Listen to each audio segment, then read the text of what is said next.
সেই মধ্যপ্রাচ্য বিশ্বকাপ সেই স্কটল্যান্ডের বিপক্ষে ম্যাচ দিয়ে শুরু বাংলাদেশের যাত্রা। 2021 টি-20 বিশ্বকাপের সেই দুঃস্মৃতি খানিকের জন্য হলেও হয়তো ফিরে এসেছিল, তবে নারীরা হতাশ করেননি। শেষমেশ জয় দিয়েই শুরু করেছেন টি-20 বিশ্বকাপ। শারজায় টস জিতে প্রথমে ব্যাটিংয়ের সিদ্ধান্ত নেন বাংলাদেশ দলের অধিনায়ক নিগার সুলতানা জ্যোতি। উদ্বোধনী দুই ব্যাটার সাথী রানী ও মুর্শিদা খাতুন দিচ্ছিলেন ভালো শুরুর ইঙ্গিত। দলীয় 26 রানে মুর্শিদাকে ফিরতে হয় সাজঘরে 14 বলে 12 রান করে।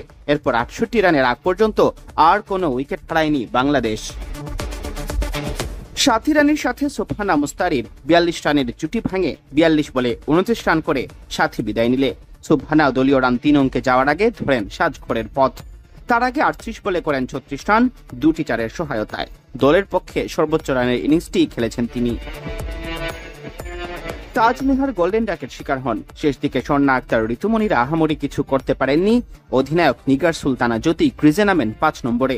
তাতে বেশিক্ষণ খেলার সুযোগ পাননি। ইনিংসের শেষ বলের আগের বলে 18 বলে আউট হন 18 রান করে। শেষ পর্যন্ত নির্ধারিত 20 ওভারে 7 উইকেট হারিয়ে বাংলাদেশের সংগ্রহ দাঁড়ায় 119 রান।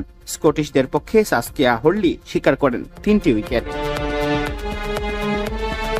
বাংলাদেশের আয়োজনে শুরু হওয়া আইসিসি প্রমিলা টি-20 বিশ্বকাপের প্রথম ম্যাচে স্কটিশদের হেসে খেলে হারিয়েছে বাংলাদেশ। জয়ের জন্য বাংলাদেশের কাজ সহজ করে তোলেন বোলাররা। দলীয় 12 রানে প্রথম উইকেট হারায় স্কটল্যান্ড। এরপর শুরু হয় আসা যাওয়ার মিছিল। উদ্বোধনী ব্যাটার সারা ব্রাইস এক প্রান্ত আগলে রাখলেও তাকে কেউ যোগ্য সঙ্গ দিতে পারেননি। শেষমেশ তাই জয় থেকে দূরে থেকেই ম্যাচ শেষ করতে হয় স্কটল্যান্ডকে।